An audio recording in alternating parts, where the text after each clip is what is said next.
My name is Sara Impey. I've been making quilts for most of my adult life, and about 20 years ago I had the idea of introducing text into my work. I should say that I trained as a journalist, I did languages at university, and I have to confess I've always had a bit of the frustrated writer in me, and so the marriage of text and stitch seemed to be absolutely perfect for me. This is actually the most recent piece that I've done, and it's not untypical of what I've been doing recently, which is taking subjects from contemporary life and trying to interpret them in a visual way. So this one is all about information overload, which I'm sure many people will be familiar with when you're just bombarded with information, news, social media, all sorts of different sources, to the point where it almost becomes difficult to make a decision. So I wanted information overload to be interpreted in a visual fashion. So in this particular quilt, along the lines, I've got words like information overload going across, post-truth politics, what else? Obfuscation, scaremongering, I think there's doom scrolling and various things which all crisscross, and I thought it would be fun to see what happened if I just stitched right over where they joined, and you get this kind of buzzing effect of all these different words all on top of one another, which is a bit like what goes on in your brain with information overload. And then having stitched the entire thing, I knew I wanted to do concentric circles at the back, but I didn't know what colours to choose. And I just realised that in my sewing drawer I'd got a piece of high-vis orange thread that someone had given me absolutely years ago, and I'd never used it. And I thought, why don't I use high-vis threads? You can actually get high-vis threads. I mean, who knew? So this is a mixture of orange high-vis threads and lime green high-vis to sort of accentuate the idea of information overload, too much all bombarding you at once. So I call this piece Into Lockdown. It's a diary of the first lockdown in 2020 between March and June of that year. It's a record of the events that were going on both in my life personally and nationally. So you've got references to Boris Johnson going into hospital and all the deaths that there were, the cumulative deaths that were announced on the television news every night, Queen speaking, all sorts of things that were going on in the news, and what was going on in my personal life. And I stitched them onto pieces of tape. And the reason I didn't use a single piece of fabric and just start stitching day by day was because nobody knew how long the lockdown was going to last. We didn't know if we were going to survive it even. So I thought if I do it on pieces of tape, then at least I will have a finished product at the end of it, however long it goes on for. So I stitched them every day, maybe a couple of these pieces with the previous day's news on, till the end of the first lockdown, which I think was in about June of that year, by which time I had 60 or so metre-long pieces of tape. So I then thought, well, what shall I do with them? I could have just displayed them all scattered around on the floor or something, but I thought, well, that would lose the sort of narrative thrust, if you like. So I thought, I know what I'll do. I'll weave them together like a basket. So the last few horizontals are woven through the verticals, so it's actually a basket like that. And the reason I did that was, I know it disrupts the text and makes it difficult to read. I have got a record of the text, so I do know what it says. But the reason I did that was because it seemed to encapsulate what was happening in our lives at the time, where we were both connected together because we were all in the same boat and all experiencing the same sort of things and the same sort of privations, but we were also forced to be apart. There was this sort of dichotomy going on. So I hoped that in visual form this encapsulates that kind of duality of being woven together, but at the same time being apart, because the verticals are disrupting the horizontals and you can't read it properly. This one is a favourite subject of mine, which is stitching, the act of stitching, if you like, from the point of view of the stitcher, and how when you're really absorbed in your work you lose all track of time and hours fly past, and it's a very pleasurable thing. And also you feel a sort of a connection with stitchers of the past. And this quilt came about because I belonged to an exhibiting group called Quilt Art, And one of our members very sadly died about 10 years ago at the age of 95. And she was very well known for recycled fabrics at a time in the 70s and 80s before people were really doing that kind of stuff. And we had an exhibition in her memory, if you like, and I thought, well, I didn't quite know what to do because I don't normally use recycled fabrics. And then I remembered all these quilts produce a lot of off-cut threads, and I had bundles of these threads of different colours, so I thought, I know what I'll do. Instead of using recycled fabrics, I'll spread the threads over the surface and put a layer of organza over the top to trap them, and then stitch the lettering on top of all those layers. So you end up with this effect that looks slightly like spray dyeing or space dyeing if you look at it from a distance. If you get close to, you can see actually it's all threads that have been spread out and trapped randomly, as it were, underneath this layer of organza. This quilt is a similar subject. It's all about stitching from the point of view of the stitcher.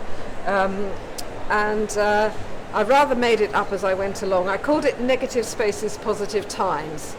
And it starts out in the negative spaces between the stitches. Your mind is set free. You become fluent in the language of touch as your fingers guide the fabric under the sewing machine. And it goes on in that kind of vein. And as you can see with this particular one, I didn't put any gaps between the lines of letters. So you get these wonderful sort of negative spaces that appear, which chimed in with my idea of the negative spaces in your mind. And after I'd finished stitching all the text, I then picked out some of these wonderful, that's incredible, isn't it, with the two O's like that, wonderful negative spaces that appear completely randomly. I have no control over where they're going to appear at all. And then coloured them in with my free machine zigzag, rather like a child might colour in shapes.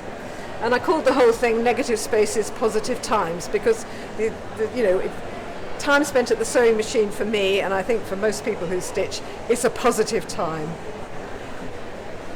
A lot of my work I make up, and I actually am writing an essay. A piece like this might have 700 words in it, and I'm writing an essay which I largely make up as I go along, although I have sometimes written something on the computer first, which I will then follow, but I tend to deviate from it almost straight away because I need to write it to fit the space that I've got available. So I'm actually writing it as I go along. I don't mark the fabric first.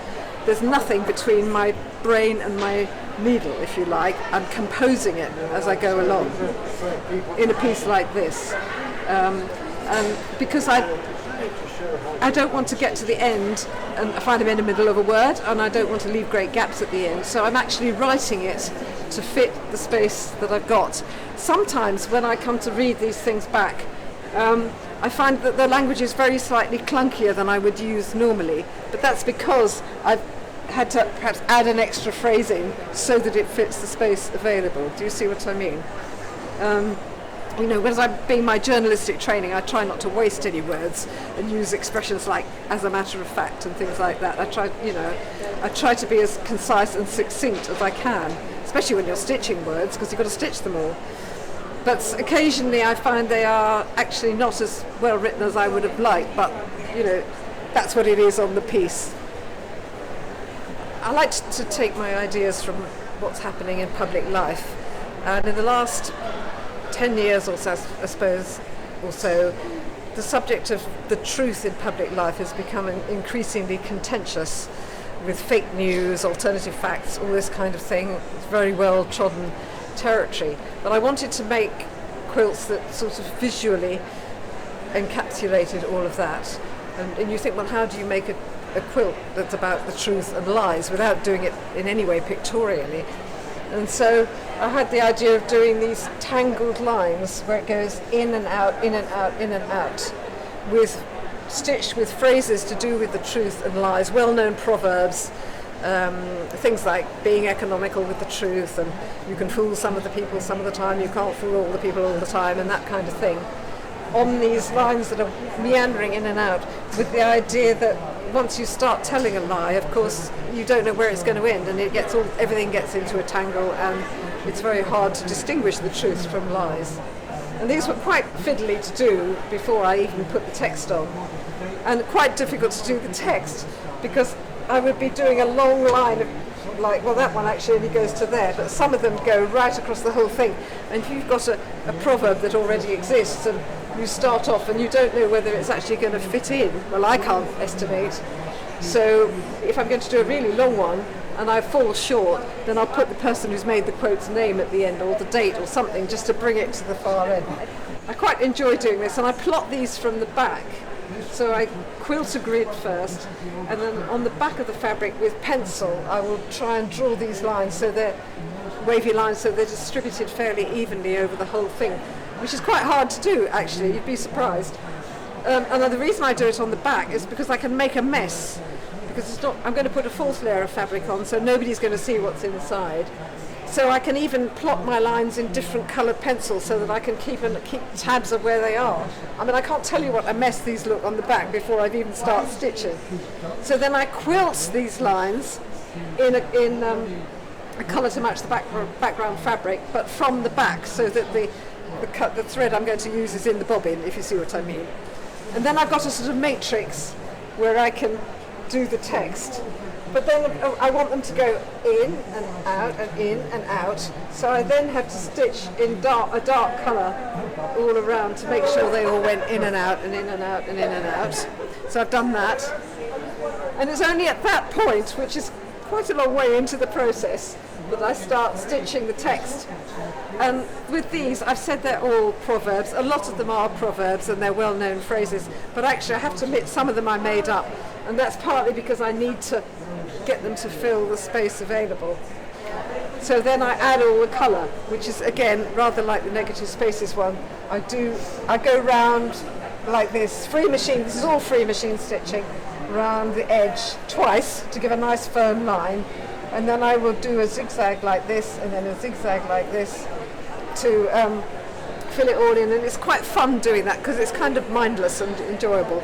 And I call this one Post-Truth Roadmap, because I chose those colours so that it looked vaguely like a map.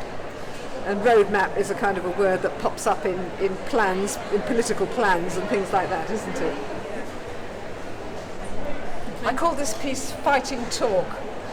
And the text all the way around are all metaphors that are based on military metaphors, really, which we use unthinkingly in everyday life.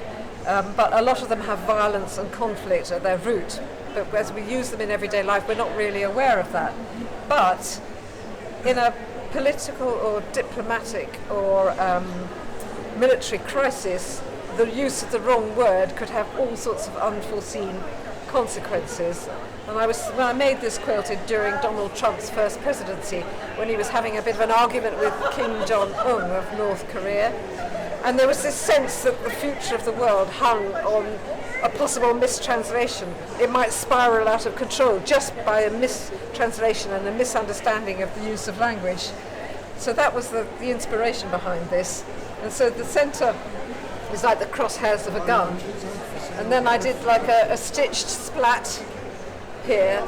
So this might look like, well, I hope it looks a bit like liquid, but it's actually not. It's all embroidery done with my zigzag going backwards and forwards before I stitch the text onto it. But I have to say I am very proud of my stitched splat.